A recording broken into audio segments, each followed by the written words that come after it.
Страх сойти с ума, вот у кого он есть, причина веры в то, что ты можешь сойти с ума, различная. Кто-то пугается этих болевых ощущений, и кажется, что там в мозгу что-то нарушится, что-то поломается, и из-за этого он сойдет с ума. Кто-то неправильно трактует происходящее с ним, и он это трактует, что как бы в мозгу что-то происходит, и что он тоже как бы потихоньку сходит с ума, либо может сойти с ума. Вот. Но чтобы опровергнуть эту идею, нужно понимать, почему вы не сойдете с ума. Первый момент эти данные изучались ВОЗом, Всемирной организацией здравоохранения, и ни один человек, страдающий психическим расстройством, не было не зафиксировано ни одного случая, чтобы человек сошел с ума. Это первое. Второй момент. Неправильные ваши трактовки, которые вы делаете сами, то есть произвольное умозаключение. Например, сейчас приведу на одном примере. Человек на тревожности не может априори собраться, не может подумать, и поэтому он делает такое произвольное умозаключение, что у него что-то с головой. Раз он не может подумать, значит, там процессы, которые, там, например, стирают, либо ломают ему память, и он постепенно сходит с ума, потому что в его трактовке, если ты не можешь подумать, значит, все, ты сходишь с ума.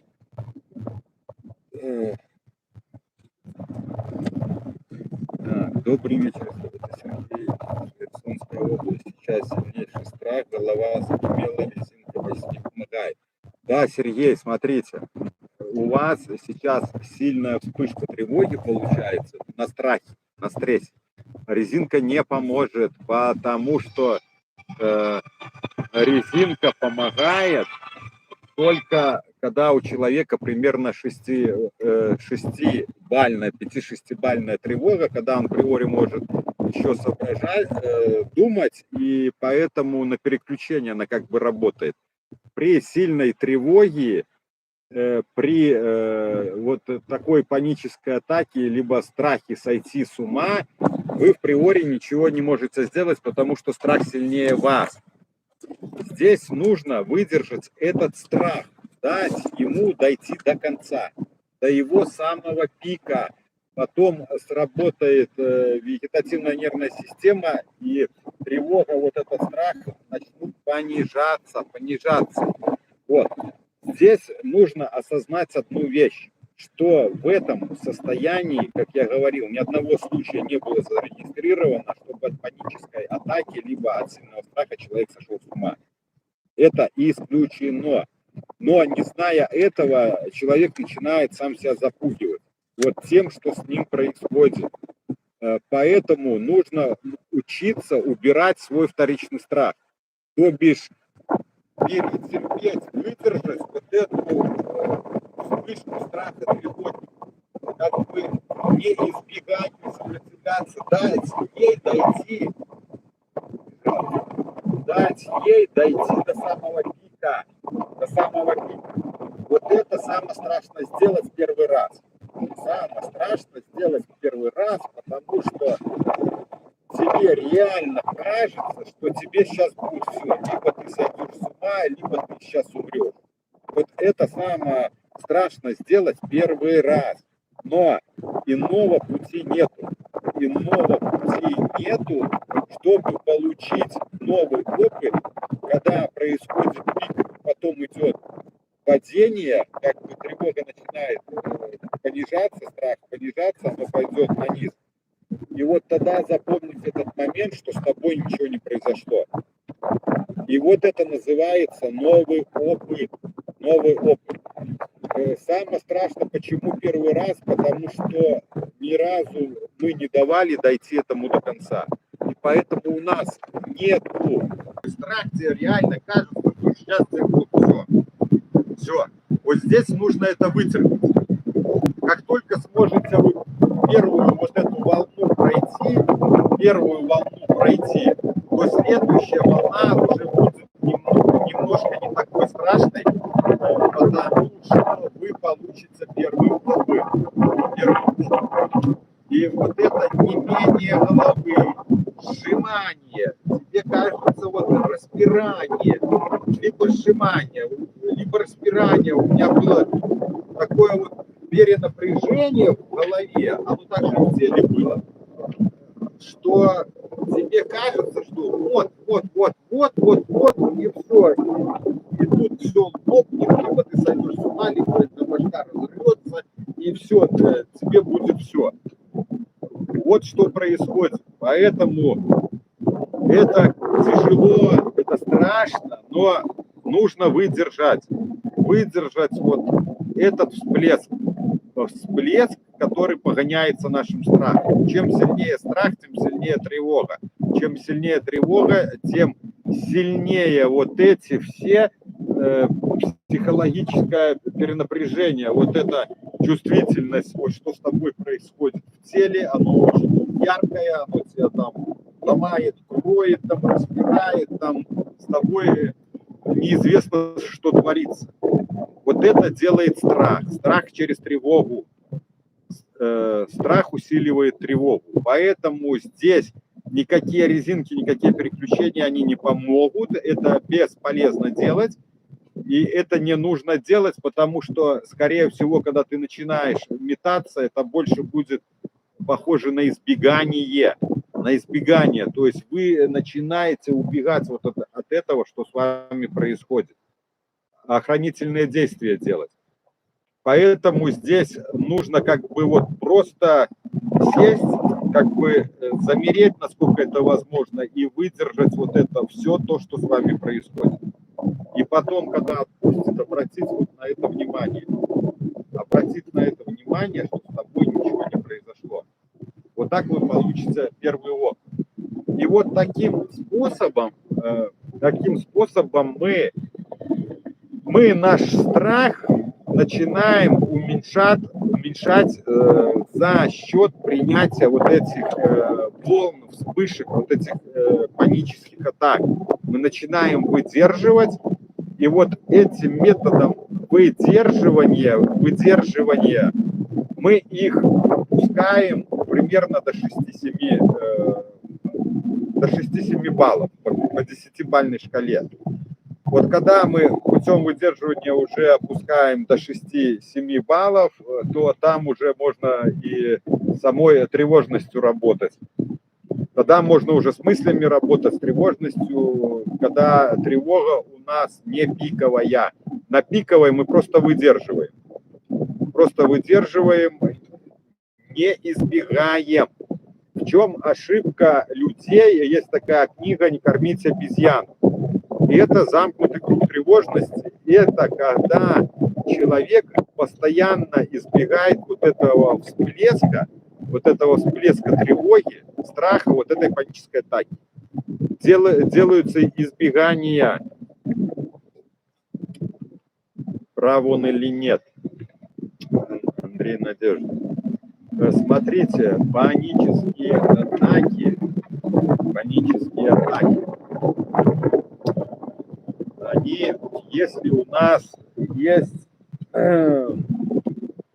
если у нас есть физиологические какие-то нарушения, скорее, больше всего это у наших сосудов, там, бляшки вот эти, там, тромбики, шмомбики, потому что паническая атака, это есть, сопровождается, конечно, и скачком нашего давления. Вот я бы это так обрисовал. Конечно, не хотелось этого говорить, потому что это человека пугает человека больше. Но констатирую как бы факты. Вот. Вот в чем как бы опасность панической атаки, то бишь это есть скачок давления, и поэтому если физиология у нас там, скажем так, не совсем здоровая, не совсем здорово, поэтому да, есть такой момент. Есть такой момент. Вот, так, надеюсь, на пару вопросов ответил. Если еще какие-то вопросы, да, пишите, задавайте, буду смотреть и буду отвечать. Так, что еще по страху сойти с ума? В страхе еще сойти с ума участвует такой момент человеком неправильной трактовки, что с ним происходит, то бишь вещи, которые происходят с ним визуально, вот эти моменты дереализации, также моменты, часто человек начинает себе в голову смотреть, там мысли есть, нету, вот это проверять, перепроверки, и делая неправильные выводы, он начинает сам себя пугать, то бишь подкреплять вот эту идею, что он может сойти с ума. Во-первых, делая неправильные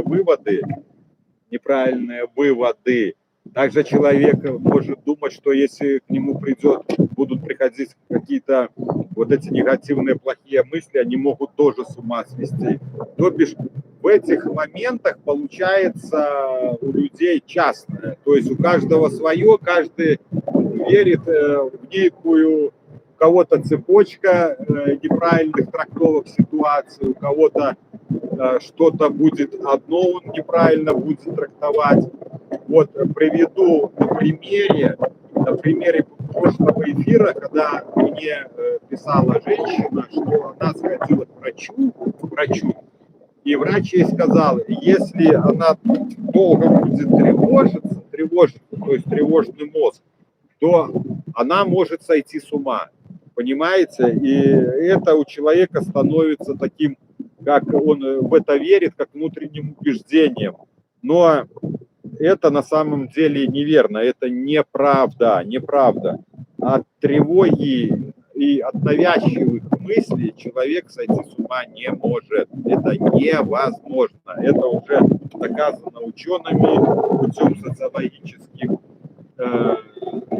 анализов, то бишь проверок всех большого количества людей, которые находились в психическом расстройстве, и доказано, что это абсолютно невозможно от вот этого наших психических расстройств сойти с ума. Поэтому вот чтобы вы это понимали, и это уже даст вам понимание того, о чем вы думаете, что это невозможно. Это есть как один из моментов. Пилил дрова через силу, отвлекался, все равно лезет, еще сам накрутил. Пилю все равно. Так, Сергей, там еще нужно работать с мыслями. При ОКРе, этот прием применяется и при тревожно-депрессивном расстройстве, и при ОКРе, импульсивно-компульсивном. Но больше при импульсивно-компульсивном расстройстве, когда человек верит в свои мысли, нужно учиться как бы оспаривать свои мысли. Вот когда к вам приходят мысли, вы их оспариваете, что это не так, что это неверно, как бы учиться не слушать эти мысли. Где-то говорилось, как бы спорить с этими мыслями, спорить вот с этими навязчивыми мыслями, но я бы больше сказал не спорить с ними, а оспаривать их, как бы не придавать им значения. Применяется вот такой момент, то бишь, когда приходит эта мысль, ты начинаешь приводить свои доводы, что это не так. И вот идет такой момент, как бы такого спора со своим мозгом. То бишь он тебе одно говорит, а ты это отрицаешь, опровергаешь эти мысли своими доводами. И вот так, постоянно оспаривая вот эти навязчивости, ты начинаешь оспаривать, и постепенно один из моментов ты начинаешь как бы меньше в это верить. Но чтобы меньше еще в это верить, вот как я объяснил, нужно понимать, почему этого не произойдет, почему того, во что мы верим, это невозможно. Невозможно. Вот как это происходит. И вот так постепенно оспаривая свои мысли, и осознавая, что это невозможно, ты начинаешь понижать свой страх. То бишь ты начинаешь разбивать и переубеждать себя, разбивать старое глубинное убеждение, что я могу сойти с ума, и формировать постепенно новое вот это убеждение, как бы, что это невозможно, что этого не произойдет. Вот какая используется методика при работе при ОКР, то бишь вот такое оспаривание своих вот этих навязчивых мыслей, которые вам говорит мозг. Вот. Также используются техники поведенческие. Ну, приведу на примере, когда там женщина либо мужчина, к ней приходят мысли, что она может навредить своему родственнику, близкому, знакомому, там, ребенку своему, начинает прятать ножи, там, вилки, потому что она как бы свято верит в эти мысли ее пугают. Она верит в то, что она может это сделать,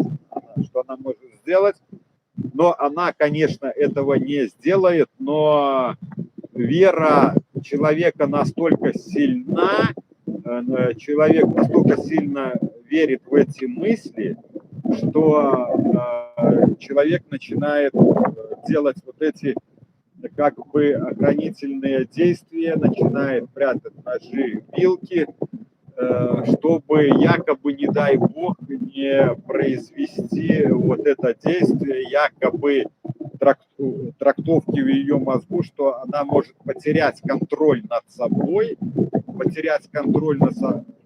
и произвести некое увечье своим близким. Вот здесь точно так используется методика оспаривания этих мыслей, то бишь такого как бы спора. И также проводятся поведенческие практики, то бишь при присутствии психолога с человеком договариваешься, как бы, каким методом. Смотрите, сейчас я вам объясню. Когда человек в это верит, мысли – это не факт. Понимаете? Вот мысли – это не факт. Вот давайте такую, предположим, картину.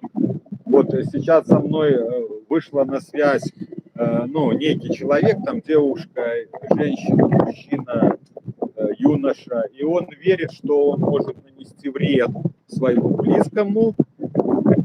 Он верит в эту мысль, и это есть его идея. Но у меня есть тоже идея. Вот у нас с ним две идеи. У него идея, что он может это сделать, он в это свято верит.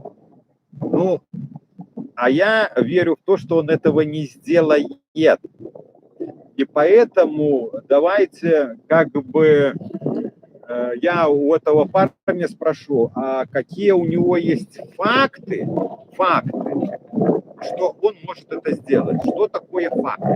Факт – это некая информация, либо он до этого это делал, либо он где-то читал, что это возможно, как бы исходя из каких-то данных, которые ему подтверждают, что это возможно сделать.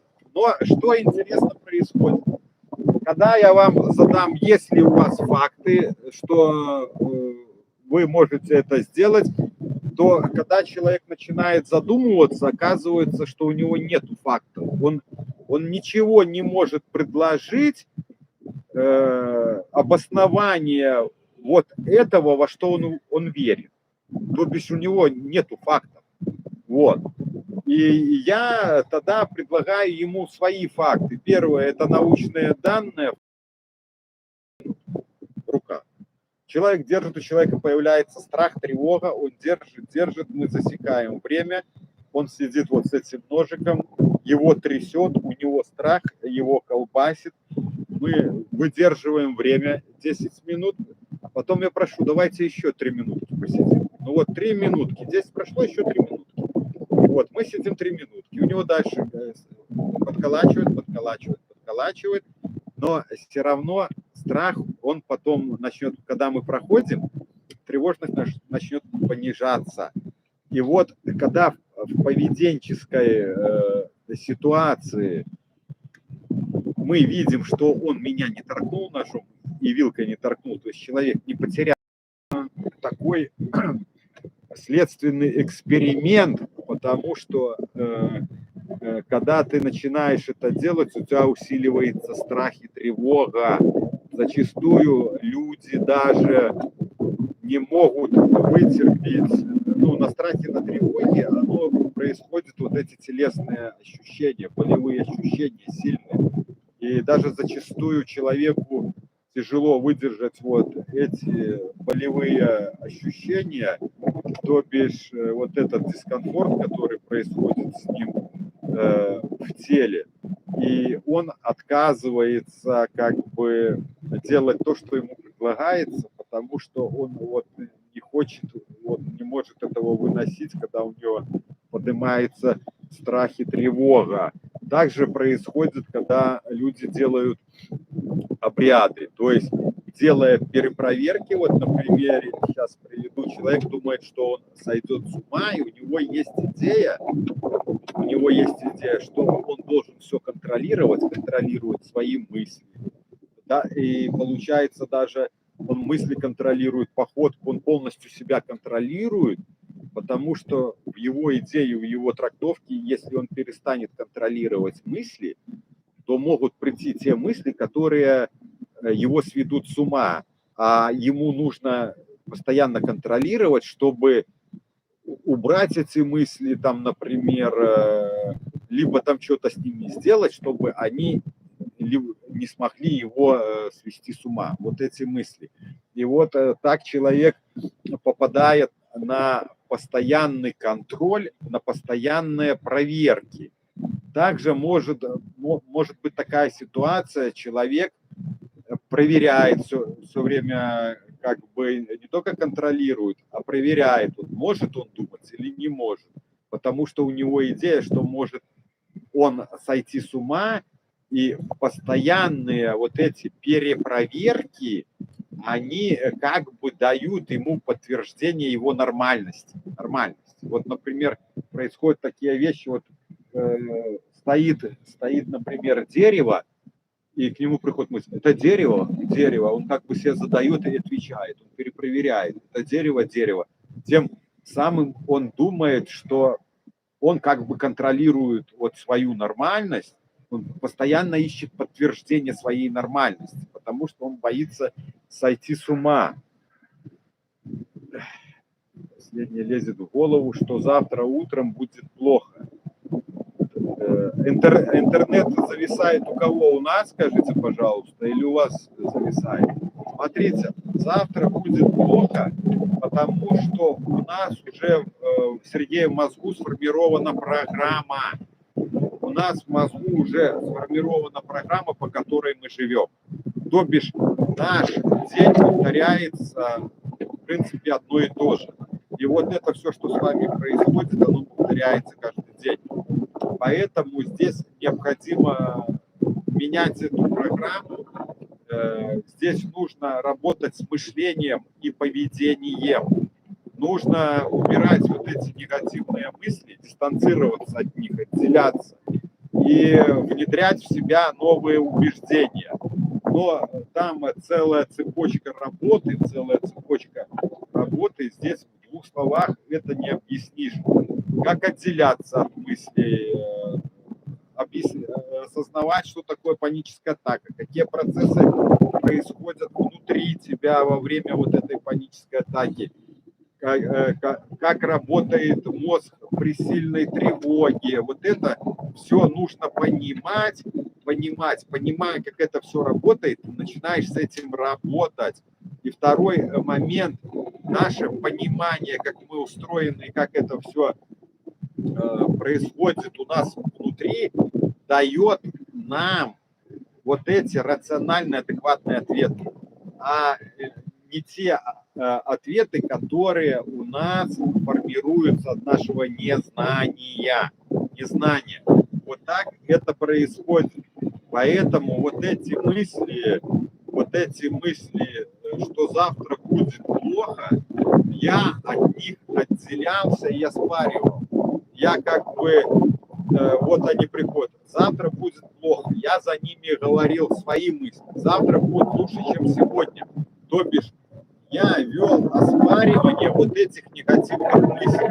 Вот это один из приемов, который я применял.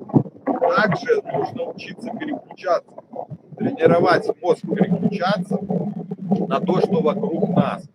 Вспышки панических атак нужно выдерживать, не избегать. Ту ошибку, которую делают подавляющее большинство людей. Избегая их, они это трактуют: вот я спасся, это мне помогло, и вот эта цикличность, она происходит по кругу. И поэтому люди находятся постоянно вот в этом замкнутом кружке своего вот мышления, поведения, вот этого тревожного состояния и своего мышления. Понимаете, как это происходит? Поэтому здесь довольно многое нужно знать, чтобы выйти с этого состояния, как вот с этим работать. Один из важных моментов – это работа с мышлением, работа с мыслями, учиться от них дистанцироваться. И, конечно, понимать, чтобы вам объясняли психологи, почему, например, на высокой тревоге, либо средней такой уровня тревоги, ты не можешь подумать вообще от слова совсем. А потому что на сильной тревоге, приближенной к панической атаке, либо панической атаке, отключается одна часть головного мозга и включается вторая. Отключается рационально, то есть часть мозга нашего мышления, включается другая часть мозга рефлексорная, где там просто идут рефлексы, как бы спасаться, либо драться, либо убегать. Например, на 7-бальной тревоге мышление может ускоряться. Почему? Сейчас я объясню. Потому что нам нужно быстро, как бы тревога – это момент опасности, нам быстро нужно принять решение либо драться, либо убегать. И, принять решение, и поэтому наш мозг, он начинает ускорять нам мысли, то бишь мысли начинают намного быстрее как бы лететь. Вот этот один момент. Второй момент, есть такой момент, ученые тоже разделились на две части, момент разгона нейросети нашей. Нейросети, то бишь, что значит разгон нейросети? У нас в мозгу есть нейронные связи. Это такая, как, давайте представим, как паутина, сплетенная пауком, только ее очень много, и она такая сложная, вот, перепутанная, то есть многоуровневая. Вот так выглядят наши нейроны в нашем мозгу. А вот эти дорожки нейронные, вот эти, что связи называются, то бишь это такие полосочки, как паутина дорожки. А эти дорожки состоят с маленьких нейрончиков. Вот маленькие нейрончики, которые бегают друг за другом. Вот их там, вот, чтобы вам не соврать, их там, наверное, миллионы либо миллиарды вот этих нейрончиков у нас там в голове находится. Вот. И они постоянно двигаются друг за другом. И они имеют у нас тоже такой момент, как я понимаю, менять скорость. Менять скорость. Как они меняют скорость? Вот один из моментов, это уже нам устроено природой, чтобы нам быстрее подумать, мозг ускоряет эти нейрончики, поэтому у нас мысли несутся быстрее. Также мы можем попасть в такую ловушку в свое время, как бы вот когда я находился в этом расстройстве своем, попал тоже в такую ловушку, я их разогнал как бы сам. Я разогнал сам свои вот эти нейрончики, свою нейросеть. А как это получилось? Я очень быстро все делал. Я очень быстро все делал. А когда ты все быстро делаешь, почему ты все делаешь быстро? Ты пытаешься постоянно успеть все охватить. Вот у тебя много, как бы, куча задач, и ты пытаешься успеть чем больше, тем лучше. Вот, скорее всего, это так происходит. Кучу дел, то есть, скажем, ты пытаешься успеть кучу дел. Соответственно, что? Чтобы тебе успеть больше сделать, ты начинаешь быстрее все делать. Поведенческая наша суть. Мы начинаем быстро все делать. Начинаем, ты одно сделал, уже второе. И у тебя это происходит уже потом на постоянной основе. То бишь ты уже так делаешь, скажем, на протяжении всего дня. Нормально, когда тебе нужно что-то быстро сделать, ты сделал, а потом как бы твое поведение ты замедлился и уже дальше продолжаешь, как обычно, чем-то заниматься. А здесь получается такая ловушка постоянного твоего быстрого делания чего-то. Ты одно делаешь, уже думаешь о другом. Только одно сделаешь, другое делаешь, сделал другое, уже третье. И вот у тебя так постоянно перелаживается.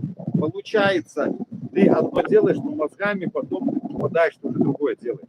То есть в своих мозгах ты уже делаешь некую свою другую работу. Хотя ты делаешь вот эту работу, но ты уже про нее не думаешь, ты ее как бы делаешь на автомате, а мозгами ты уже, получается, делаешь другую работу. И вот ты попадаешь в такую цикличность постоянно. Это такой, называется в психологии, момент отложенной жизни. Ты не находишься в моменте, а ты постоянно в будущем. Вот ты постоянно, как говорится, на шаг впереди. И вот так я в свое время тоже, вот эта ловушка, я разогнал у себя так мышление быстро. И что я никогда не находился в моменте. Я постоянно находился вот в следующей ситуации. Делал одну ситуацию, следующую, делал одну и следующую, в следующей ситуации. И потом я этот момент заметил ночью, и я этого испугался. Я лег спать, выключили свет, а у нас свет падал с улицы и попадал в комнату немного света с фонарей. Я лежу и, и смотрю в потолок, у меня такое напряжение, ну, среднее напряжение внутри, такой гульчик стоит. И я смотрю, что мои мысли уже в завтрашнем дне. То есть у меня уже в мозгу прокручивается завтрашний день. Хотя на тот момент время было 12 часов ночи. 12 часов ночи, но у меня сна не было ни в одном глазу, как говорят. Я вообще вот спать не хочешь, как универсальный солдат. То бишь я начинаю понимать, я должен спать ночь, 12 часов ночи. А у тебя сна не в одном глазу, и ты в завтрашнем дне там бегаешь, носишься. Твой мозг носится в завтрашнем дне. Вот как я увидел этот момент вот разогнанности своих нейродорожек, нейросетей, вот этих маленьких нейрончиков, которые у меня там в моей голове начали носиться отложенной жизни, то есть когда мозг все время летает. Да, еще был такой момент, я вот стою в квартире, я где-то ролик снимал, нарезал потом колбасы, и у меня мозг уже вот в машине в гараже. И я заметил, что это ходит, это даже не секунды. Вот, то ли это настолько мгновенно у меня полетало, бум, и я уже все, я уже где-то там. Вот в мыслях я уже там, получается, когда я нахожусь дома и нарезаю колбасу. Я потом его возвращал назад в мозг, его как бы ловил, вот он меня погнало меня, я лоп, и как бы он и фокусировался на том, что я делаю. И еще такой момент, ты по привычке начинаешь быстро делать. Чтобы ты где-то начинаешь быстро делать, я это замечал и как бы себя дергаю, тормажу, медленнее. И вот ты учишься спокойно. Ты как бы учишься вести себя по-другому. То есть как бы отдергивать эту быстроту и начинать делать это более спокойно. А вот с этим мозгом, когда он бегал, когда он улетал мгновенно куда-то, я его возвращал, и вот момент сейчас. И вот так постепенно один из моментов я затормозил свой мозг. Просто я вам рассказываю как бы поэтапно, вырывая по некой ситуации с общего вот этого расстройства, потому что в расстройстве одно другое меняет, другое третье. То есть я вот так вот там постоянно крутит, вроде там одно прошло, появляется второе вроде там отработал, там третье. И вот это идет такая крутелка с фамилией артистов и прочее. Вот Сергей, смотрите, вот эту перепроверку нужно прекращать делать. Вы проверяете для того, чтобы подтвердить свою как бы нормальность, адекватность, правильно? Вот для чего вы это делаете?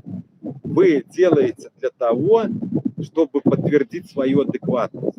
Поэтому вы делаете перепроверку, верно? Ответьте мне, верно? Я говорю.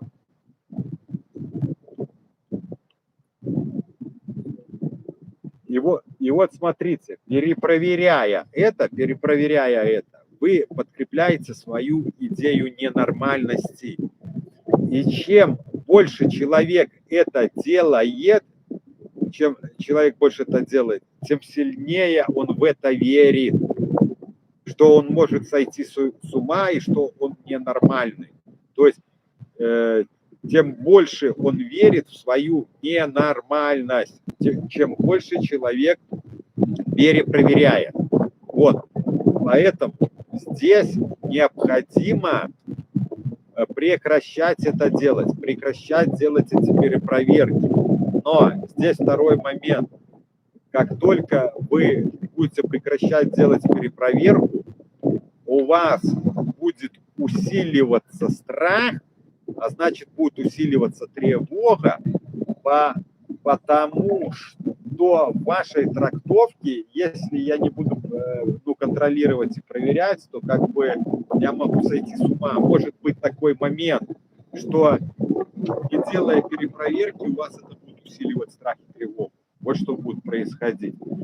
Но необходимо прекращать делать эти перепроверки, потому что чем больше мы их делаем, тем сильнее они усиливают вот веру в эту идею. Так, такая просьба, кто находится на эфире, поставьте лайки, поддержите канал, ставя вот эти лайки, написав отзывы в чате, вы больше открываете двери другим людям. Вы больше открываете двери другим людям, потому что YouTube так устроен, и тогда больше людей может войти на наш канал, потому что YouTube пускает только подписчиков, всего лишь там 20 человек со стороны. Если вы будете ставить пальчики вверх, вот эти лайки, либо там сердечки, то это будет больше и больше открывать двери другим, чтобы они могли войти. Вот, Сергей, я вам объяснил, почему нужно прекращать делать перепроверки, потому что будете подкреплять вот эту идею. И нужно учиться работать с вот этими навязчивыми мыслями, как бы оспаривать их, спорить с этими мыслями, что это не так, приводить контраргументы этим мыслям, которые вам вещает мозг. Оно такое вот, как голос в голове говорит, верно? Там, делай то, иди туда, или ты там сойдешь с ума, ты там не справишься. Вот такие мысли, как бы они вот, как будто тебе голос говорит. И оно реально тебе говорит голос, в голове такой голос. Вот что происходит. Вот. Вот это навязчивость, называются обсессии, навязчивые мысли. Поэтому первое, нужно их научиться различать и учиться тогда их оспаривать, вот эти обсессии. Либо игнорировать. Вот представьте, как в деревнях мы в детстве, многие с вас были, и я думаю, у каждой бабушки в доме деревенском висело такое радио, и оно вещало там почти круглосуточно, там, по-моему, с 6 утра и до 11 вечера, там все время по этому радио чего-то там говорили. И вот ты маленький там бегаешь там с дома в дом на улицу, носишься там, кусок батона схватишь, сахаром посыпешь, и это радио там все время вещает, ты его моментами как бы вот фоново слышишь, что оно все время там что-то болбочет, но ты его не слушаешь. Получается такой момент, слышишь, но не слушаешь это радио. Вот оно фоново так болтает. Вот представьте, что вот эти мысли, что вам говорит мозг, это вещает радио. Это вещает радио, как бы, вот если можете себе вообразить, как бы отодвиньте его вот вдаль, и пускай оно там себе болтает. Как бы не слушать эти мысли, то, что нам вещает вот этот мозг, вот эти обсессии. Учиться их либо игнорировать, либо их оспаривать. Если вы верите, то как бы оспаривается. Если вы не верите в них, а оно как бы, этот голос вам постоянно вещает, то попробуйте представить, что это радио на стене висит, и вот так издалека фоново чего-то там оно пытается нам сказать.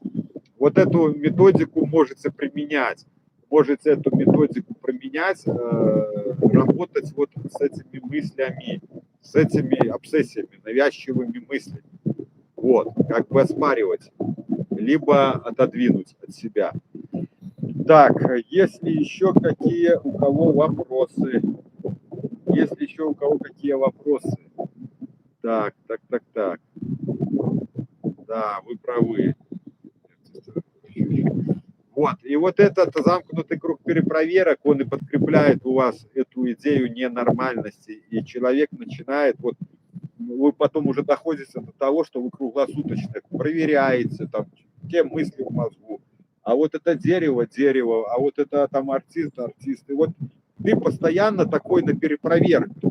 Потом там страх кроет, там мысли пришли, пошел страх, все, у тебя идет, называется, момент такой, вот используется как катастрофизация, но это больше такой момент такого негативного мышления, что я сейчас все, вот сейчас сойду с ума, все, паника тебя вверх погнала, тебя начинает накрывать, ты страх начинаешь носиться там влево, вправо, там, ну, ты не понимаешь, что ты делаешь, но ты понимаешь, что тебе надо что-то делать, что-то там бить, рубить, ковырять, носить, ломать, там, мыть, там, и вот ты как такой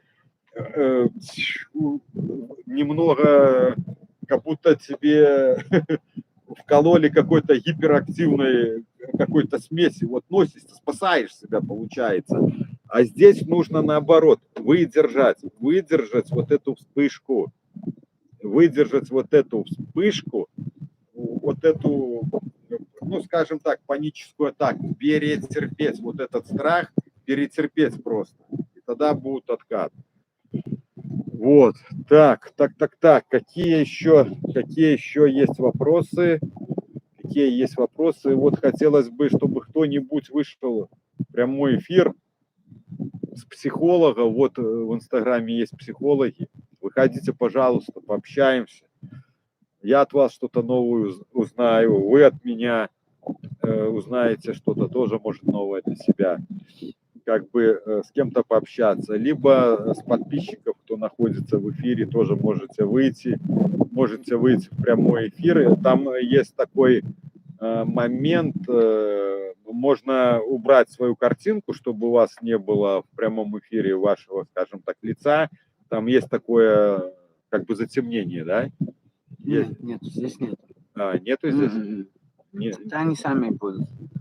Ну, я имею в виду, у них есть такая функция, да. То бишь голос слышен, а лица не видно. Вот есть такая функция, поэтому если кто-то стесняется, как бы, ну, неуверенность, не хотел, чтобы его видели. По WhatsApp можем отправить приглашение. Да, Любой номер скидывайте, отправим вам приглашение на эфир.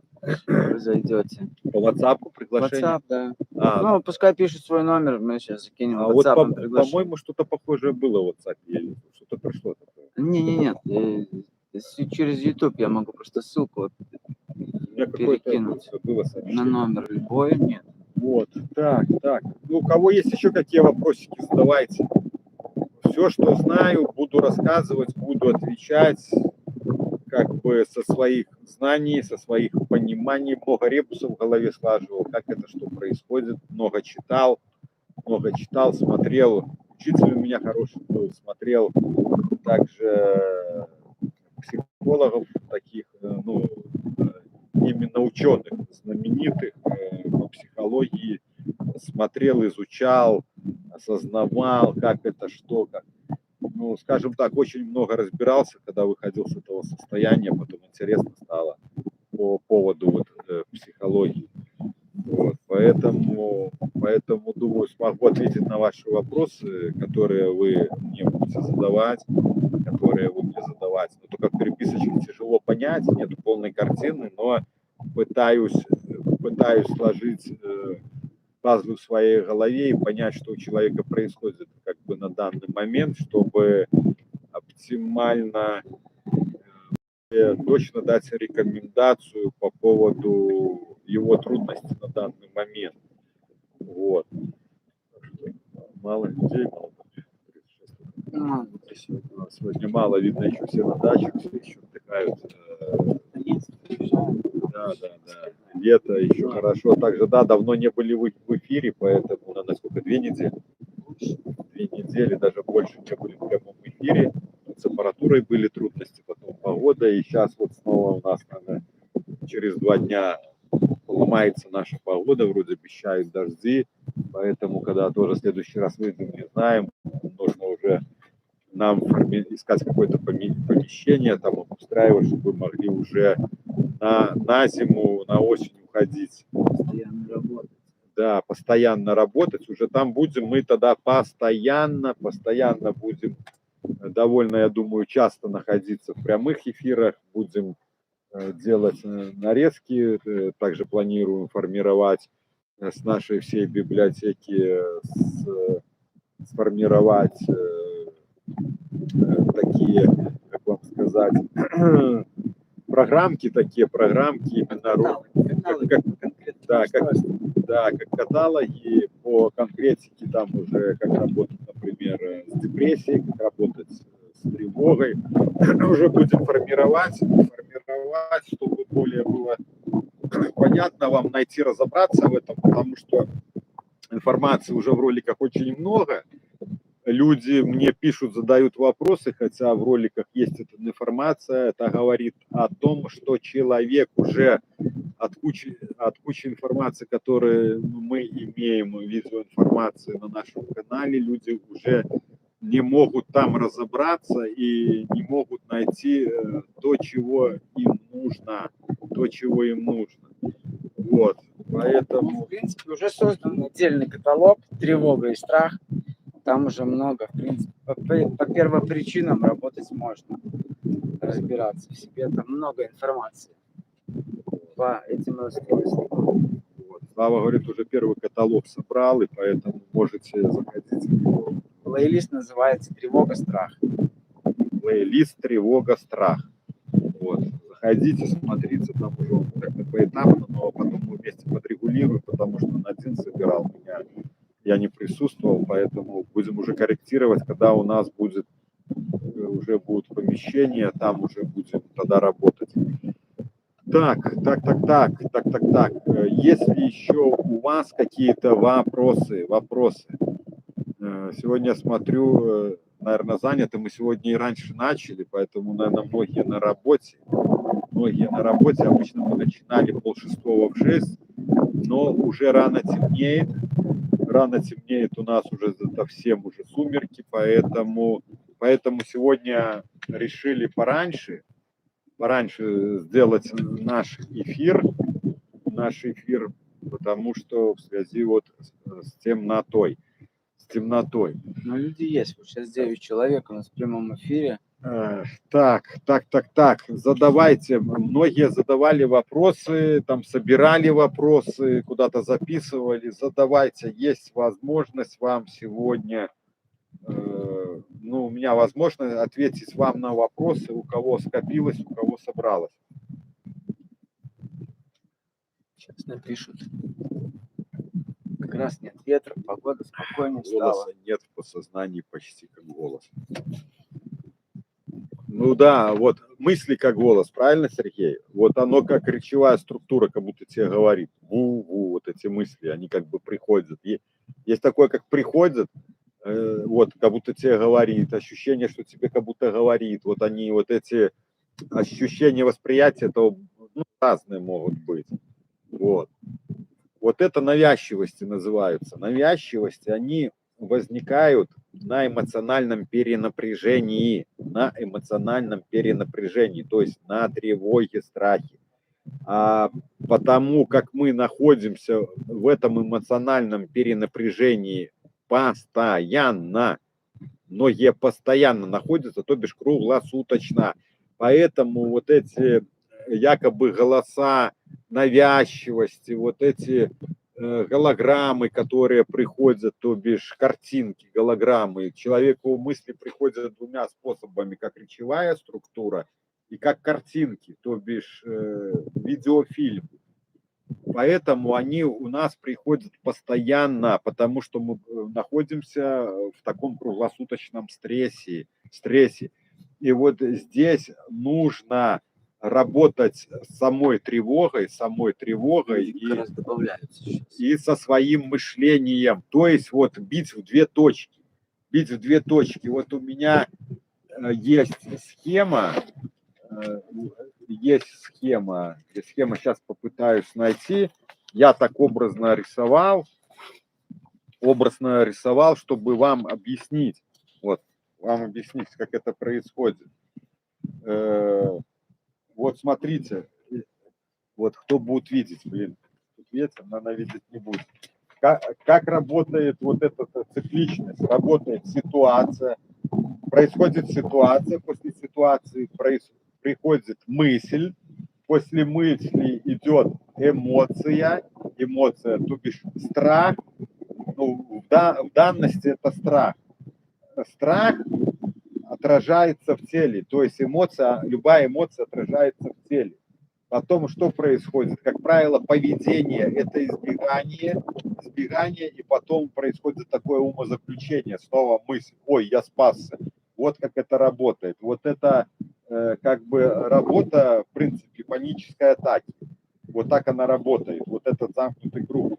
Поэтому нужно что делать? Работать с мыслями, с мышлением, отделяться от этих мыслей, оспаривать их, и с поведением, поведенческое.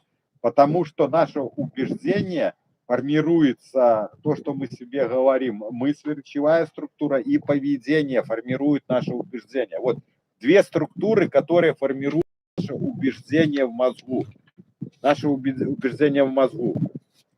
Поэтому мы, как бы получается, априори сами с собой разговариваем и делаем обратные поведенческие действия. То есть, если у тебя страх куда-то идти, то ты идешь. Либо если тебе хочется избежать, то не избегаем. То есть поведенческий момент. Вот так формируется убеждение, ломаются старые бартеры, формируются новые бартеры. Это убеждения переубеждения. Поэтому нужно вот вырываться, выходить вот с этого замкнутого круга, рвать вот этот круг, тот, который крутит нас по кругу. Вот как это работает. Вот как это работает. Вот. При ОКР, когда верим своим мыслям, мы начинаем их оспаривать, то есть ведем диалог с ними, оспариваем, понимая, как это работает, что ты с ума не сойдешь, ты, скорее всего, как бы переубеждаешь самого себя. Вот что происходит. Такой момент, переубеждение самого себя. Вот этот спор вот с этим мышлением. И, конечно, главное, это понимание, что с тобой происходит. Почему? Потому что мозг наш так устроен, что мы боимся неизвестности. И вот это все, что с нами происходит, оно для нас новое, оно для нас, мягко сказано, неприятное. Там вообще у тебя и телесно это тебя пугает. И ты, получается, делаешь такой момент, страх страха. Вот то, что с тобой происходит, мозг пугается, а дальше ты еще сверху сам себя начинаешь пугать неправильными своими трактовками, своим поведением, начинаешь как бы вот запугивать сам себя. Так, еще такой момент, кто поставьте, пожалуйста, там лайки, сердечки, чтобы YouTube больше открыл ворота другим, чтобы они могли зайти. Так, вот, пишет Ольга, добрый вечер. Выгуливала сегодня свою агрофобию. Так, по агрофобии. Мне кто-то писал, снимите ролик, пожалуйста, про агрофобию. Что делать с агрофобией? С агрофобией ее нужно идти в нее. Боишься собаки, иди к собаке. То бишь иного пути нету. Вот в этом расстройстве многое нужно пройти, перетерпеть. Вот здесь я вас всех понимаю, я через это прошел, это очень тяжело, но здесь очень много нужно выносливость, вот терпеть, понимаете? Тебя крутит, у тебя усиливаются вот эти симптомы, тебя крутит, тебя кроет, но ты терпишь это. Ты просто это терпишь, потому что иного пути нету. И потом вот я стал как-то замечать, что вот как-то ты начинаешь, что у тебя боль не становится уже не такая больная. Это, наверное, получается, ты проходишь, понижаешь болевой порог, то бишь у тебя формируется уже такая выносливость, терпимость к вот этим болевым ощущениям. И почему люди они не могут вытерпеть этого всего, вот этих болевых ощущений, потому что когда ты, например, боишься ехать на транспортном средстве, там машина, маршрутка, там метро, трамвай, троллейбус, автобус, неважно. Когда ты идешь туда, у тебя усиливается страх.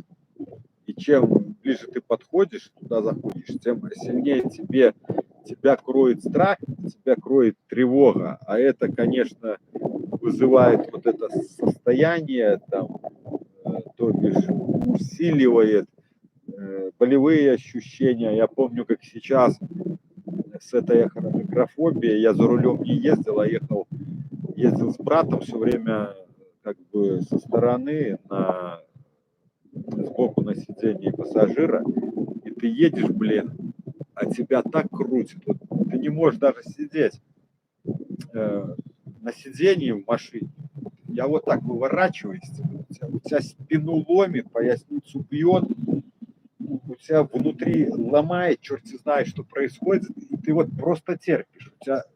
У тебя внутри все вот какое-то поднято, напряженное. Я, когда еще не знал, что не нужно убегать этого, у меня был такой случай, вот он хорошо запомнился. Мы как-то с Шуриным поехали далеко в другой город, там за 300 километров. Вот он за рулем был, а я сбоку. Я по дороге выскакивал с машины, вот я ему говорил, останавливайся. Он останавливается, я с машины выскакиваю и на обочине отжимался постоянно. Падал в упор лежа и начинал отжиматься. Отжимаюсь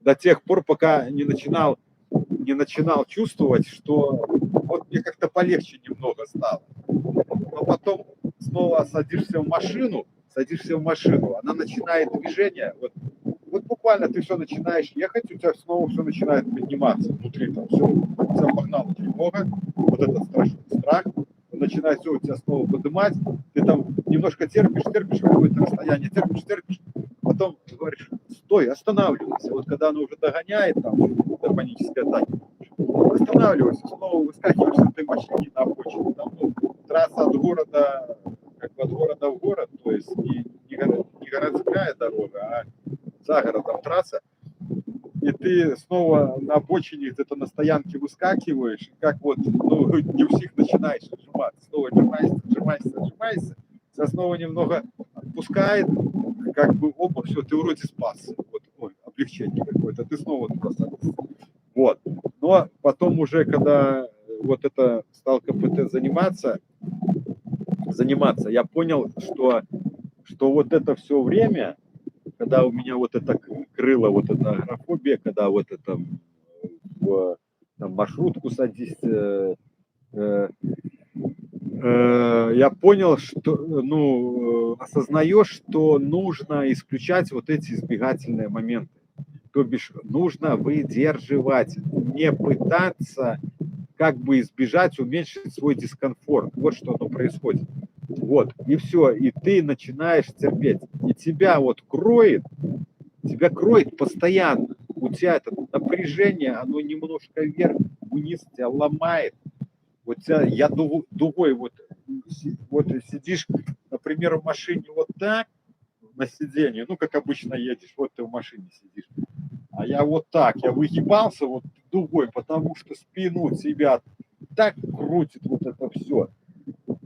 Ты выгибаешься, ты не знаешь, куда себя деть, и ты просто вот, стиснув зубы, вот это все терпишь, тебя страх кроет, но ты едешь. Вот ты едешь, вот все, вытерпливаешь вот эту всю дорогу, там час тебя кроет, 2, я помню это постоянно, это такой ад был, вот когда ты входишь в эту ситуацию, и вот того, чего ты боишься, вот поехал на машине, тебя все время кроет, потом оно начинает уже отпускать, оно поменьше становится, и вот постепенно это затирается, то бишь тебе страшно, твой мозг трактует, но ты все равно идешь в ситуацию, ты снова ее проходишь, ты ломаешь этот шаблон, постепенно формируя новое убеждение.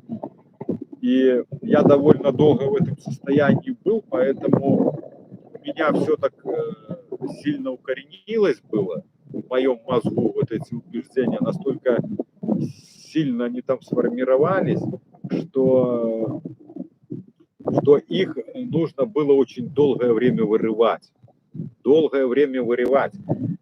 Мне очень часто задают вопросы. Вот сколько надо делать там упражнений, например. Или сколько надо сделать там повторений, например, какой-нибудь аффирмации. Ребята, там нету временного промежутка, поймите одно. Я это понял, и я себе говорил, я буду делать столько, сколько надо.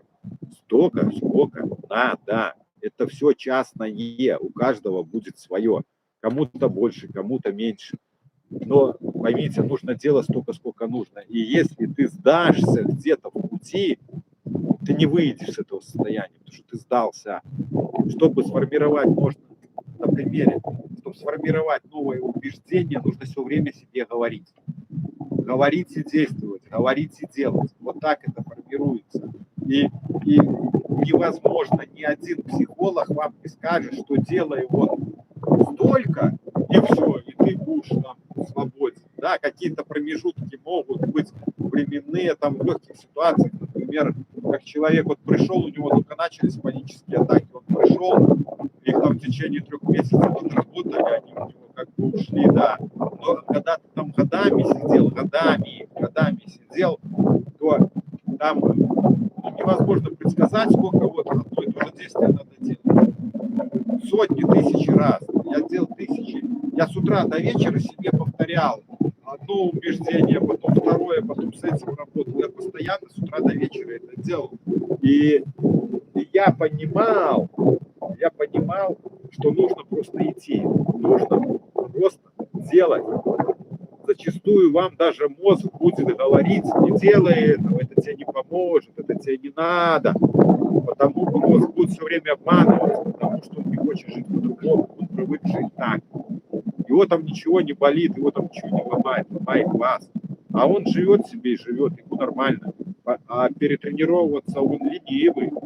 Он хорошо тренируется, он пластичен, но перетренироваться он ленивый. Поверьте мне, он ленивый такой. Его надо заставлять. А он еще будет тебе постоянно подножки ставить. Назад будет ставить, тебя будут обманывать, тебя будут говорить: не делай это не надо делать, это не поможет. Это все ерунда, это все неправда. Вот такие мысли будут приходить, что не делай этого, не надо. Вот. Но вы продолжаете делать. Вы не будете верить. Сразу вы не будете верить, вы будете в себе сомневаться, что, блин, это, наверное, ерунда. Мне, наверное, там что-то другое, мне, наверное, это не поможет. У него там другое, у меня там... У каждого будут эти мысли, что у меня хуже. Что со звуком. Люди пишут, что со звуком. Что? Не может. Напишите, пожалуйста, звук нормальный, а то нам кинули вот в чате, что что-то со звуком не то. Сергей, напишите, пожалуйста, хорошо слышно? Нет? Звук есть? Это просто.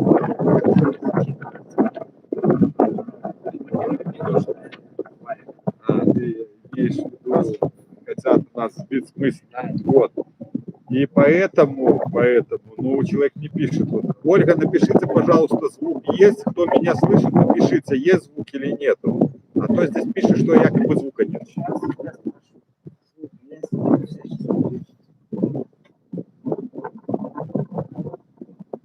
Звук очень плохой, как будто есть сильный, да. Есть ветер, да.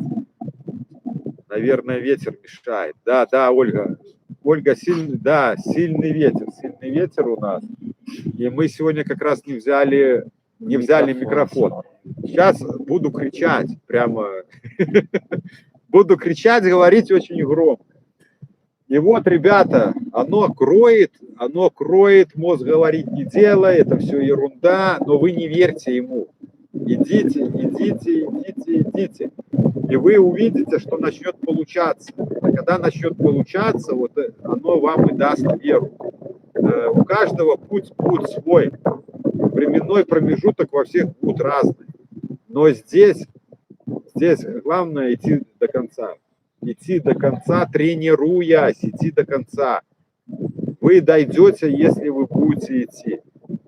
Если вы пойдете до конца, то вы будете идти. Многие сдаются, многие начинают в это не верить, переходят там на таблетки, но вот этот момент, понимаете, в этом состоянии очень тяжело в себя поверить, потому что это состояние, оно и есть полностью разбитая вера в себя. Полностью она разбита, ты уже не веришь, что ты вообще выйдешь когда-то вот с этого состояния, и в твоем мышлении будут плавать такие мысли, что все, это невозможно, что выхода с этого нет. Но это неправда, это неправда. Это неправда. Это вас обманывает ваш мозг, уже ваше мышление, сформировавшееся за какой-то период.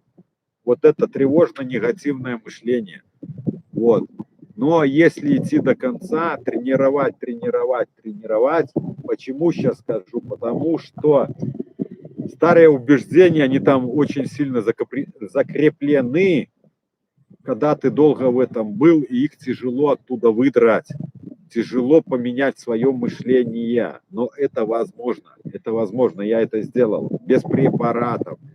Вот задают вопрос, сколько времени у вас ушло на выход с невроза. У меня ушло на выход с невроза год.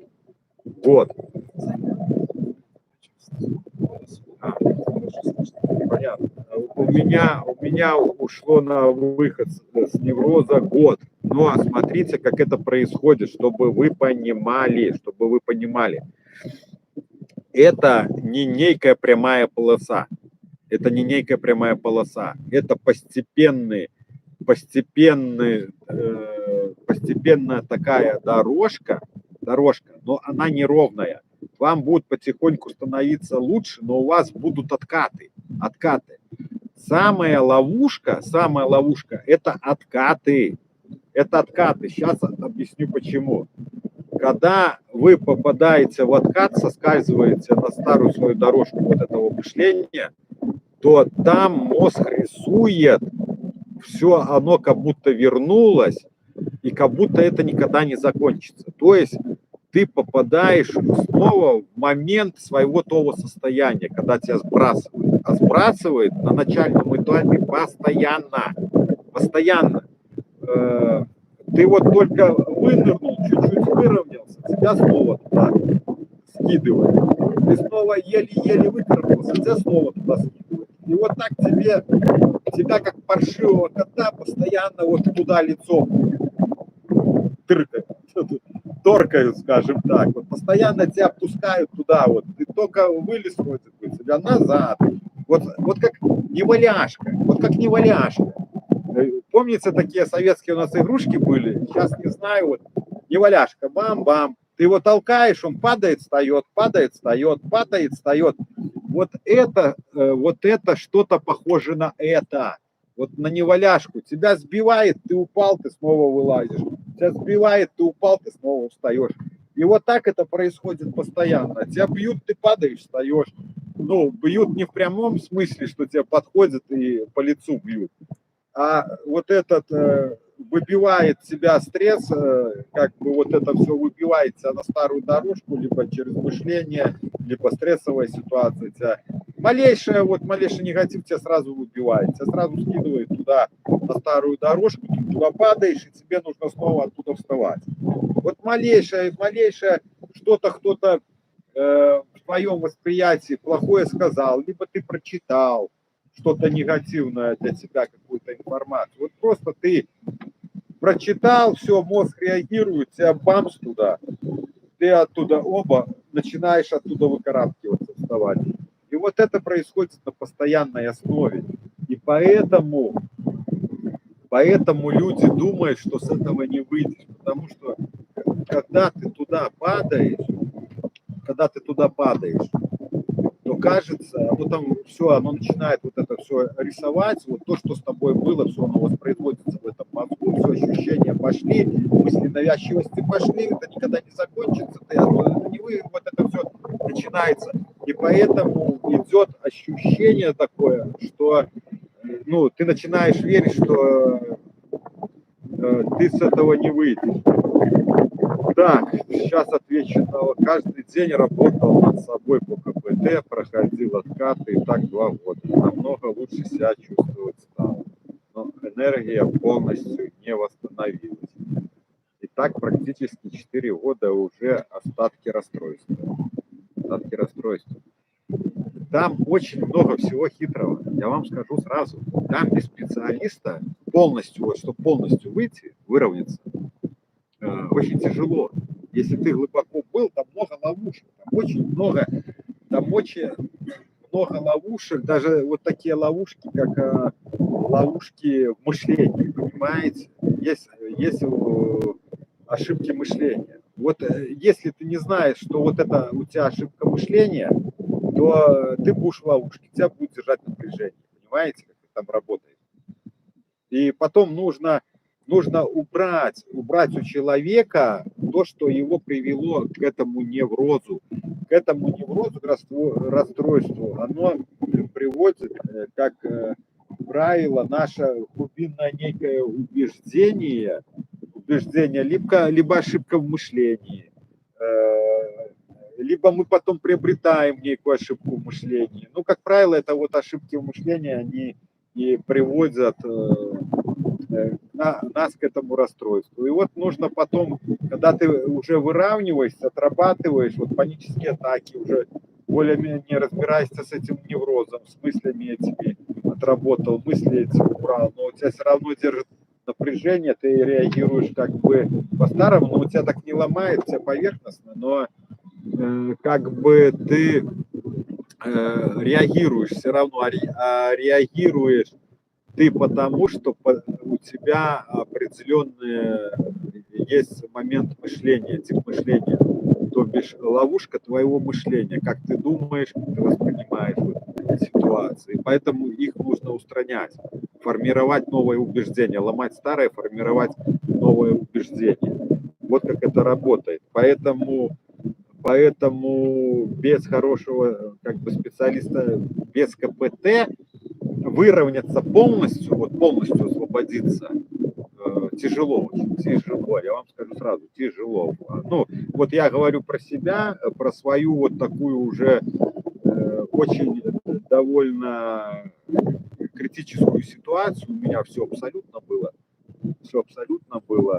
только вот у меня не было такой мощной, сильной дереализации, вот что я вам скажу. У меня не было сильной дереализации, она была, но не сильно. Да, я вот плавал, была такая картиночка, вот такой шатаясь, такие вот были ощущения, но вот такое, как бы сильной такой яркой неадекватности как бы у меня не было. Я вам как-то рассказывал, но я рассказывал там не про себя, а рассказывал, что может делать дереализация. Вот. Если там кто-то подумал, что у меня так очень сильно, но с одной стороны это и как бы, скажем, и плохо, может, плоховато, что не было сильной дереализации, потому что на дереализации ты хотя бы не так ощущаешь у себя болевые вот эти все спецэффекты. Мозг защищается, и вот эта неадекватность, она как бы глушит, притупляет вот болевые эффекты, которые происходят у тебя в теле. У меня не было сильной дереализации, и поэтому меня так ломало, у меня такие были ломки, что они были просто невыносимые. Это настолько меня ломала тревога. Вот тебя реально она ломает, выкручивает вот все косточки твои, выкручивает косточки, мозг этот, вот его распирает настолько, что кажется вот такая головная боль, ее вот, ну, тебе приходится терпеть, тебе от этого никуда не деться. И вот вы можете таблетки пить, не пить, вам оно ничего не поможет. Таблетки не помогут, это все ерунда, потому что это тревожный мозг. И у меня был такой момент, может кому-то и поможет, но мне таблетки, вот я кутипин выпивал, это кутипин. Вот не буду врать, то ли нейролептик, то ли транквилизатор, но такой индийский препарат, довольно такой он ловкий, хорошо, ну сильный, довольно сильный, так вот он меня не брал. Я выпивал таблетку вот этого кутипина, пробовал, у меня сильная вот эта головная боль, перед напряжением, я выпиваю, а он меня не берет. Мозг мой еще сильнее начинает сопротивляться. У меня тревога в мозгу еще сильнее. Он как бы не дает вот подействовать этому препарату. То бишь, у меня, наверное, еще сформировалось убеждение, что препараты мне не помогут. Поэтому в моей трактовке, наверное, в мозгу, что препараты – это опасность. Но интересная штука, потом, когда мой учитель мне сказал, я потом второй раза 3, наверное, их пил, пробовал. А второй раз пил, и учитель мне сказал, говорите себе, что препарат это классно и хорошо. И когда я выпил и начал себе так говорить мозгу, как бы обращаясь к нему, препарат это классно и хорошо, и я заметил, что уровень тревоги в мозгу, как в прошлый раз, он не начал подниматься. То бишь не усиливалось вот этот мозг, не начинал чуть сильнее тревожиться, и вот это болевое ощущение, оно не начало нарастать. Вот этот момент я хорошо запомнил, когда я себе так стал говорить. Но это, я же в процессе КПТ, я уже тренировался, и как бы мозг у меня уже, скажем так, процентов 50 на 50 слушался, я уже мог им управлять. Кстати, у меня были такие моменты, я ему начинаю говорить, ты спокойный, я спокойный. И я смотрел, что он меня начинал слушать. Он все, раз хотел тревожиться, вот оно начинало нарастать, а потом, когда я с ним начинал ему говорить, объяснять, он начинал потихоньку, да, вот пишут, что звук. Нормально, есть звук, все хорошо. Пишут наши звуки. Звук есть. Звук есть, наверное, ветер. Да. Спасибо, написали. Вот, все, я понял. И я начал практиковать. Вот у меня, вот, кстати, недавно спрашивали, кто-то писал, как вы работали с головными болями. Вот с этим перенапряжением, вот у тебя адская такая боль, вот сильная. Она, когда очень сильная, она по всей голове у меня была. Уже когда потом начала уменьшаться, то вот здесь происходило в районе темечки болевые вот эти ощущения. Могла потом всплывать как мигрень. Но это уже когда она была меньше относительно той боли, которая у меня была боль первичная боль. То бишь по отношению к той боли, то эта боль уже не была такой болью, как та боль. Вот скажем так, немножко вас запутал, правильно? Но вы поймете. Для этого и развивайте интеллект. Вот. И смотрите, я начал с ним разговаривать. Я стал часто вот как бы ему говорить, ты спокойный, я спокойный, ты спокойный, как вода, и я спокойный, как вода. И вот я начинал вести диалог вот медленно. И я начал видеть, что он начал меня слушаться. Он начал слушать меня, то, что я ему говорю, и он начинает успокаиваться. То бишь хозяин не волнуется, хозяин не тревожится, и я буду успокаиваться. Мой хозяин не волнуется. Вот.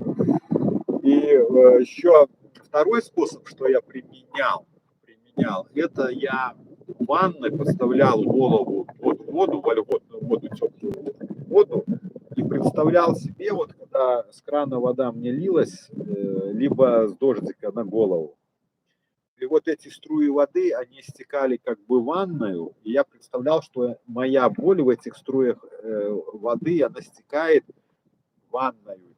Сейчас я вам рассказываю немного фантастики, но это реально работает. И то бишь я убеждал мозг свой, что моя боль стекает, выходит из моей головы вместе с этой водой, она утекает, как вода с моей головы. И мозг в это верил. Вот что интересно происходило. И третий момент, который я использовал, это я наблюдал свою боль. У меня уже потом отлично это получалось. Путем практики тренировок у меня стало получаться это отлично. Я представлял вместо головы, что у меня вот здесь голова заканчивается, аквариум с водой стоит, вот там рыбки плавают. И я наблюдал этих рыбок, и как бы вода там плескается туда-сюда, туда-сюда, туда-сюда. И я это так настолько четко видел, что все, я сразу про боль забывал, она пропадала. Все, я видел вот просто аквариум, и рыбки эти в голове в аквариуме этом рыбки эти плавают. И я просто наблюдаю, вот вместо головы наблюдаю этих рыбок. А боли нету. А я потом думаю, нифига себе. Вообще ни малейшего ощущения боли не было. Хотя боль была относительно, я не скажу, что вот на этот момент сильная такая. Я ее уже когда прошел, А была боль, ну, скажем, среднего уровня, вот эти болевые, оно все время то здесь, то вот все время вот этот болевой дискомфорт в голове. И я потом стал представлять аквариум, вот это болевое ощущение вместо боли, вот этот аквариум у себя в голове. Вот так я работал с головными болями, с тревожным мозгом, вот с этим перенапряжением в голове. Тремя способами. Но сильную боль только вот я выдерживал. Я на тот момент, когда я спросил у своего учителя, а может ли у меня что-то случиться, потому что я тоже пугался, думал, что будет инсульт, там что-то лопнет, что-то поломается, или там, и вот от этого перенапряжения там с ума сойду, блин. И она мне сказала, что с вами ничего не будет, а я ей уже довольно, я ей верил абсолютно. Вот я ей верил абсолютно. Почему? Потому что вот то, что она мне говорила, то и происходило. Я тренировался, оно происходило. И поэтому я своему психологу верил абсолютно. И вот я задал вопрос, а что будет? Она мне ответила, ничего не будет. И вот тогда у меня как-то в голове щелкнуло, и страх, он как-то, вот мой второй страх, он все, как бы меня покинул. Болевые ощущения были сильные, потому что мозг был настолько растревожен, что малейшее что-то, и у меня он начинал в голове, все, болевые ощущения вот эти все пошли. Вот. И убрал второй страх, и потом вот я, тренируясь, стал применять вот эти практики наблюдения боли образом. Есть в психологии, дают такие методички, наблюдать свою боль образами, даже в теле. Вот когда у вас психосоматика носит по телу, меняется то одно, то другое, то ты образом наблюдаешь. Квадратик, кружок. Вот есть такая методичка, я читал, они даются, наблюдать боль свою образом. И вот, но я в своем теле не наблюдал боль образом, а вот в работе с тревожным мозгом, вот с этой сильной головной болью, вот я применял эту методику, как бы придумал парочку своих, вот это с водой, как представлять, что сливается, может они где-то и есть, не то, что, ну, может это я думаю, что придумал, они на самом деле есть.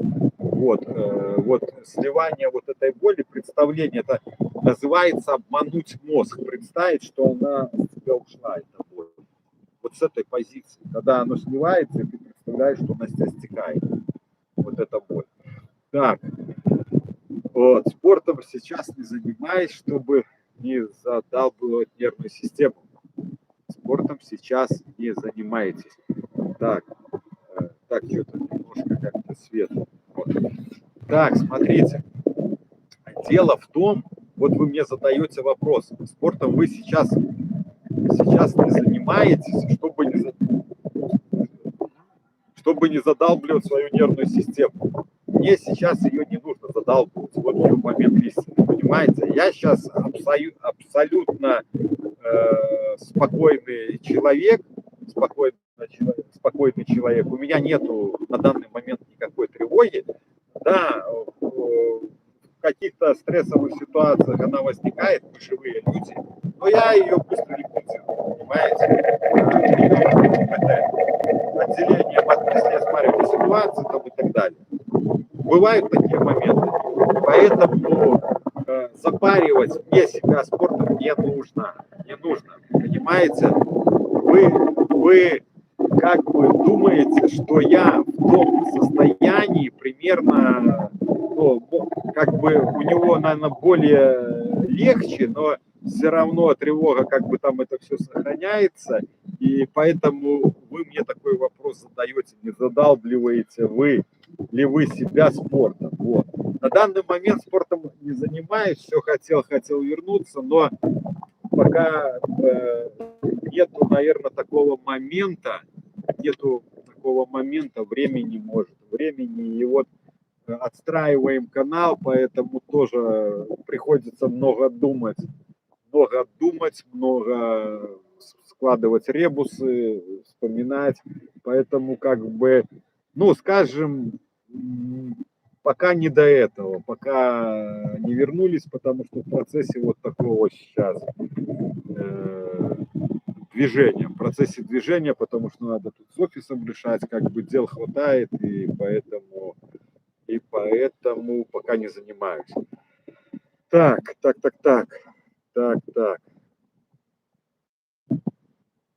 Если при условии, чтобы кто-то сбоку сидел, а сейчас даже с близкими людьми не выйду, надеюсь, пройдет. Сергей, само оно не пройдет. Почему? Сейчас объясню. Потому что у нас сформированы вот здесь убеждения, что это опасность. У нас мозг зафиксировал, что кругом опасность. Мы в опасности. И чтобы ему доказать другое, сформировать новое убеждение, нужно идти в свой страх. Нужно ломать эти бартеры, нужно ломать эти убеждения. Много людей заблуждается, что если он спрячется дома, то там пройдет какое-то время, он переживет, и у него это само пройдет. А не пройдет, оно только нарастает, понимаете? И если с этим не работать, то тебя вкручивает как бы больше и больше. Да, могут быть, есть такие моменты, что у человека вот как на одном плаву, у меня вот у тети было, у нее как-то на одном месте оно варьировало, вот она как-то на одном месте было, но зачастую это оно только усугубляется, оно вкручивает все больше и больше. Вы даже можете проанализировать многие из вас, которые как бы там, может, неосознанно выскакивали в какое-то время, и вы заметили, что обязательно при стрессе при таком более-менее стрессе вы возвращаетесь обратно. Можете какое-то время побыть, как говорят, в ремиссии, а потом снова соскальзываете. Вот, по-моему, ремиссия называется, да, в ремиссии. Так, поддержите, пожалуйста, нас лайками, поддержите вот этими там пальчиками, сердечками, чтобы больше открылось, чтобы YouTube больше открыл. Вот. Если есть у кого возможность, да, поддерживайте нас. Вот. Так. Что еще вам рассказать? Да. Ну, нужно идти, как бы тяжело не было, нужно потихоньку ломать эти бартеры. Выходить, пробовать, пошли, потихоньку выдержали, тяжело, да, выдержали, потом как бы вернулись, потом снова повторяете. Но у меня была ситуация, приходилось все равно, ты понимаешь, оно как-то ты начинаешь понимать, наверное, потом со временем ты начинаешь понимать, что все равно тебе это надо делать, и чем меньше ты боишься туда идти, то ты продлеваешь вот это, наверное, свое страдание. Но как-то в моем понимании это было так, и ты просто идешь. Ты идешь, едешь, ты все это терпишь, тебя это ломает, но ты понимаешь, что без этого ничего, если ты не будешь это делать, ничего не изменится. Но дело в том, что теперь ты осознанно это делаешь. Ты понимаешь, для чего ты это делаешь. Ты понимаешь, для чего ты это делаешь. Ты понимаешь, как тебе это нужно делать. Что нужно не избегать, не выскакивать, не убегать, а выдерживать эту ситуацию. Вот как оно происходит. И поэтому, ребята, иного пути нету. И чем быстрее мы стиснем зубы и начнем идти, тем быстрее мы выйдем с этого состояния.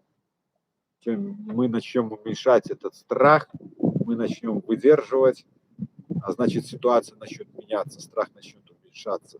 Сразу очень тяжело, потому что тебя кроет, и ничего не можешь делать. Ты не подумать не можешь, ничего. У тебя отсутствует мышление, тебе все время кроет страх, кроет эта тревога, но это от тревоги. Страх усиливается, тревога сильнее, и ты не можешь с собой совладать ничего, остается только терпеть. Остается только терпеть. У кого есть, там, например, хроническая боль, либо болевые сильные ощущения в теле, пишите, если вы находитесь дома, либо можете попробовать писать эту боль в тетрадь. Пишите боль в тетрадь с такой позиции, как бы обманите мозг, вынесите ее из себя, вынесите ее из себя, что писать, я не помню. Можете, есть такой момент, описывать ее, эту боль, описывать, какого цвета, какого размера, вот, там, круглая, квадратная, треугольная, красная, зеленая, синяя. Вот как бы описывается, не задумываясь. Вот пишется, пишется, пишется, но с позиции, с позиции такой, чтобы вынести ее из себя, вынести ее из себя. Как зовут вашего психолога? Как понять вопрос, как зовут психолога? Зовут психолога Анна. Имя Анна. Так, вот. Ну вот, на сегодня рассказали. Надеюсь, с нами было интересно. Как бы было интересно. Получили информацию, извлекли с моего рассказа, что-то для себя поняли, осознали. Вот. И, ребята, девчата, тренироваться, не покладая рук. Тренируйтесь. Оно тяжело, ты не можешь, не то, что ты не хочешь, а у тебя, как бы кажется, вроде сил нету тренироваться, вот, постоянно себе что-то проговаривать, работать образами, там, вот это все с мыслями вот этими, и у тебя это постоянно происходит, но а выхода другого нету другого просто выхода. Как я говорил, руку там можно там уколоть чего-нибудь, там отрезать, если она у тебя сильно болит, ее, и как бы от боли избавишься вот от болевого этого момента. А голову не отрежешь, не открутишь ее, ничего вот с ней не сделаешь. Да, вот препараты будут вам облегчать состояние. Конечно, они будут облегчать, вот затормаживать это все. Но я их не пил. Я просто шел. Выдерживал. Ой, даже сейчас вспоминаешь, но вроде не триггерует, но все равно вот в мозгу чуть-чуть такое вот, как бы немножечко где-то там он еще как бы среагировал, наверное. Вот. Невозможного нету. Нету невозможного, поверьте мне. Со мной такие вещи, я иногда думал, фантастика, вот просто фантастика. Вот у тебя у тебя как бы прояснение приходит, вот ты тренируешь, ты не веришь, ты не видишь вот этого конца, что у тебя вот, что с тобой делают этот, как я в лесу говорю, ты этого не видишь, где этот конец пути, а ты просто делаешь, ты упорно стиснув зубы делаешь это, идешь, ты понимаешь, что нужно идти. Вот что нужно идти, это точно. Вот, нужно идти, не останавливаться, нужно идти, как бы тяжело не было, но идите, и результаты будут. Они будут, но вы их не ждите, вы делаете. Вы не живите в ожидании результата, а как бы делайте, и вы потом начнете замечать, как оно начнет как бы получаться. Вы это увидите, но вы делаете. Невозможного нету, поверьте, нету. Я думал тоже, я никогда не выйду с этого состояния, настолько был закручен, но я делал, потому что один момент ты уже так устал вот от этой жизни, от этих 10 лет, вот в том, чем ты находился, ты от этого устаешь, да, и приходили потом, когда уже в депрессии был, суицидные у меня мысли приходили.